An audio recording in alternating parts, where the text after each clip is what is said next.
Greetings and welcome to another edition of the Fan Perspective. We have a special episode for you today. It is called Reflections from the 2012 NFL season. First, we'll start with a bit of big news. At the end of the year, Lovie Smith was fired as the head coach of the Chicago Bears.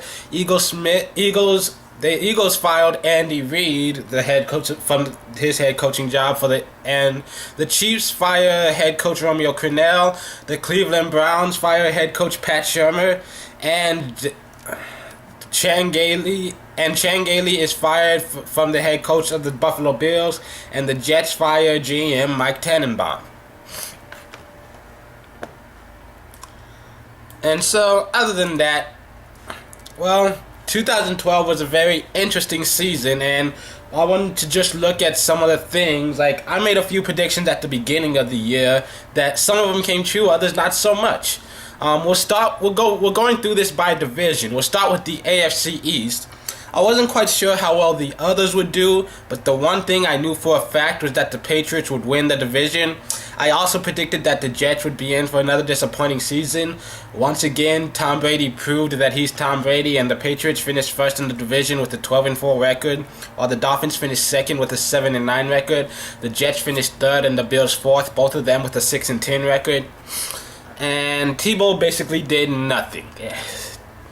And then in the AFC North, I predicted at the start of the season that the Ravens would win the division and the Bengals would finish second with a playoff spot, and the Steelers would finish third and could possibly sneak into the wild card, but would likely miss the playoffs entirely.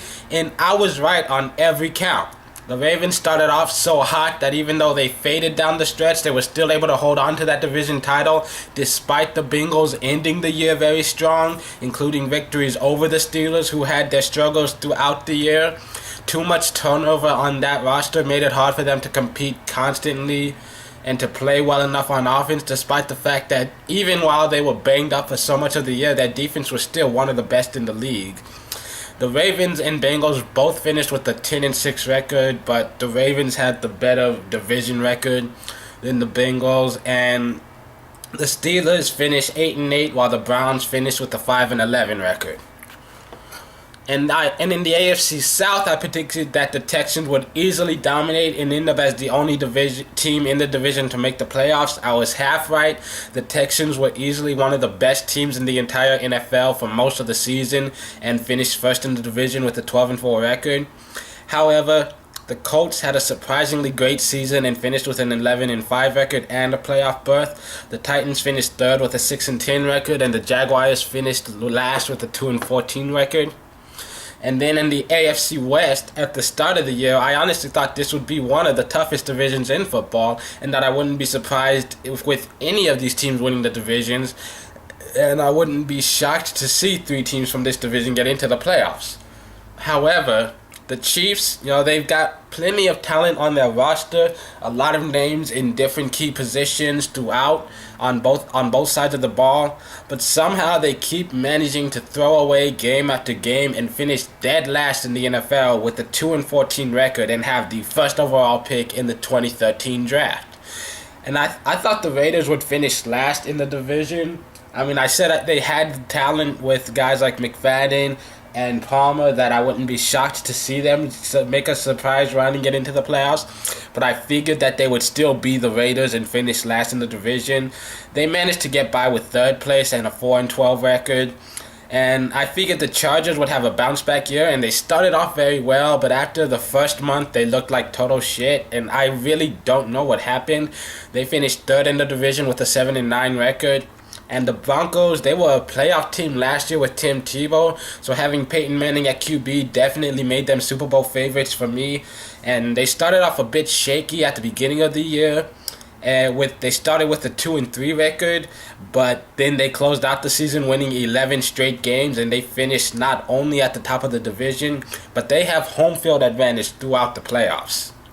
And then we have the NFC West. And while many people tried to suggest that last year was simply a fluke, I predicted that the 49ers would repeat as the division champions.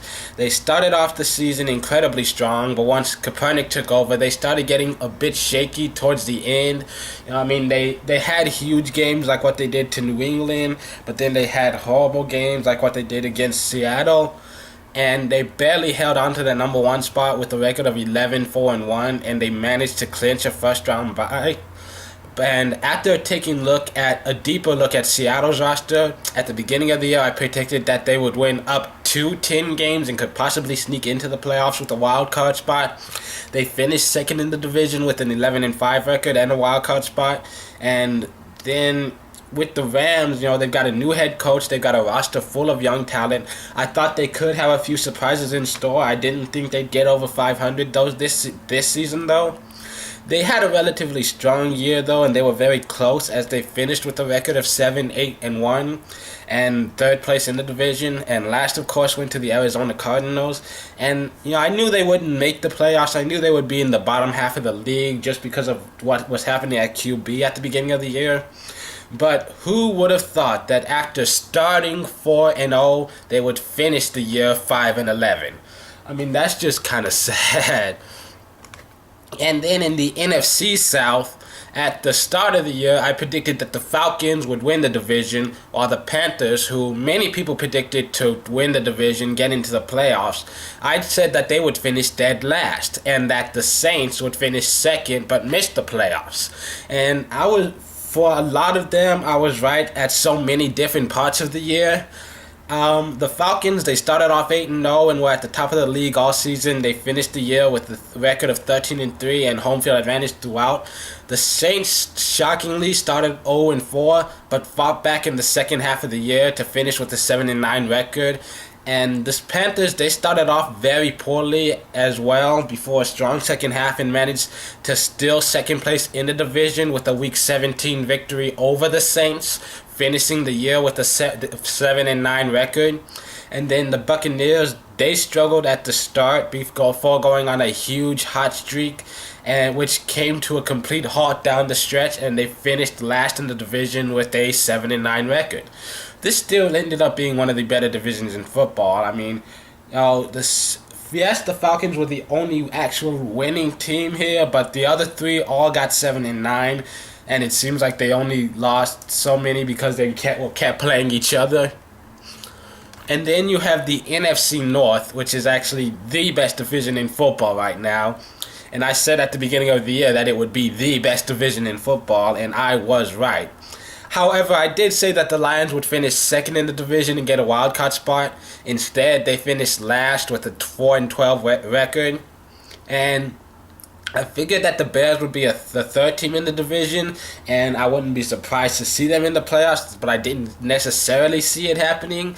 And they started extremely strong, and thanks to their defense, they were one of the best teams in the league. But then they stumbled a little bit, and that opened up the door for the Vikings. They started off 4-1, they stumbled a little bit, but then at the end of the year, they got on another hot streak, and both of those teams finished 10-6, but the Vikings are second in the division, and they get the playoff berth. And I chose the Packers to win their division, and they did have their struggles throughout the year. Health just always seems to be a big issue for them. They might want to consider revamping that medical staff. They have been near the top of the league all year, though. They finished with an 11-5 record, and they had been undefeated in the division until Week 17. And then we, of course, have the NFC East, and I was wrong about so much of this. I said the Eagles would finish first in the division. They started off very strong. They went 4-1. However, they couldn't do anything after that, and they finished the year with a 4-12 record. And then, of course, they fired Andy Reid, who had been coaching for 14 years. And I really don't know what happened. I used to have so much respect for this guy. But this year, the team was just... It did not look like an Andy Reid team. I can't explain it. And I also thought that the Redskins would finish last in the division, And they did start off with the 3-6 record, but then they went on a tear, winning 7 straight games and finishing the season with a 10-6 record and the division title. And I thought that the Cowboys would win 10 or more games and finish second in the division and get into the playoffs. They had so many opportunities, but in usual Cowboys fashion, they threw away another season and finished 8-8 and third in the division. And the only thing that I got about this entire division right is that the Giants would win like 9 or 10 games and miss the playoffs. In fact, if you go look through some of my older videos, I posted one up talking about the Giants and their chances of repeating. And I said that, and I was so confident at the beginning of the year that the Giants would not repeat, that I made a bet that if the Giants actually got into the playoffs, I would shave my pubes. Guess what? There's still plenty of hair down there. And they had the exact same record that they had last year, only this time it was not good enough, and they are not going to play another game until next fall. Just thought I'd mention that. The pubes are good. So anyways, I also just wanted to finish this video by adding that there are only 3 teams in the entire NFL who had a better record on the road than they did at home. And when I say better, that means they had a better winning percentage. Not necessarily that they won more games on the road, that they had a better winning percentage on the road. The Buccaneers, the Panthers, and the Eagles. They had higher winning percentage on the road than they did at home. You know, the Buccaneers and Panthers were both 3-5 at home and 4-4 on the road. The Bengals were 4-4 at home and 6-2 on the road. Just thought I'd point that out. Those are the only 3 teams who did it. And well, it was a very exciting NFL season. The playoffs begin Saturday, so tune in Saturdays and Sundays. I'll be doing my I'll be doing my predictions, my playoff predictions on the day that the games are being played. So keep that in mind. And on Friday, I will be doing another edition of NBA Weekly for those who follow basketball. So I'm your host Nathan Lau. This has been an episode of Fan Perspective. You know, I hope you enjoyed the season as much as I did. You know, I look forward to being back next year. And until then, I hope you have a happy Wednesday and a happy 2013.